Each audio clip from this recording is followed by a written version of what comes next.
கர்த்தராகிய இயேசு கிறிஸ்து நாமத்தில் உங்கள் அனைவருக்கும் வாழ்த்துக்கள். இந்த நாளுக்கு உண்டான உயிருள்ள வார்த்தை ஆதியாகமம் 13:16. உன் சந்ததியை பூமியின் துளை போல பெருக பண்ணுவேன். உன் சந்ததியை பூமியின் துளை போல பெருக பண்ணுவேன். இந்த நாட்களிலே உங்கள் பிள்ளைகளை குறித்து, உங்கள் சந்ததியை குறித்து ஒருவேளை நீங்கள் கலங்கி தவித்து கொண்டு வேதனைப்பட்டு கொண்டு இருக்கலாம். கர்த்தர் பூமி தொலை எவ்வளோ ஆழம் இருக்குன்னு தெரியாது போட்டுக்கிட்டே இருக்கலாம். தொலை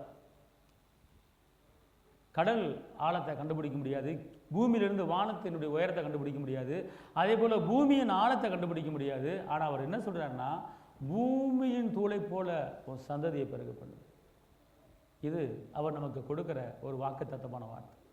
எவ்வளோ ஒரு நல்ல வார்த்தை பார்த்தீங்களா? இந்த பூமியில் எவ்வளோ ஆழத்துக்கு போரிங் போட்டாலும் போயிட்டே இருக்கும்.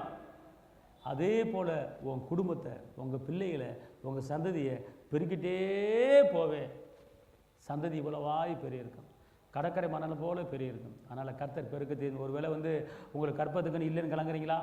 கர்த்தர் பூமியின் துளை போல பெருக பண்ணுவார். ஆபிரகாமின் ஆசீர்வாதங்கள் உங்களுக்கு, ஆபிரகாம் உங்களை பெருக பண்ணுவார். நீங்கள் பயப்பட வேண்டாம், கலங்க வேண்டாம்.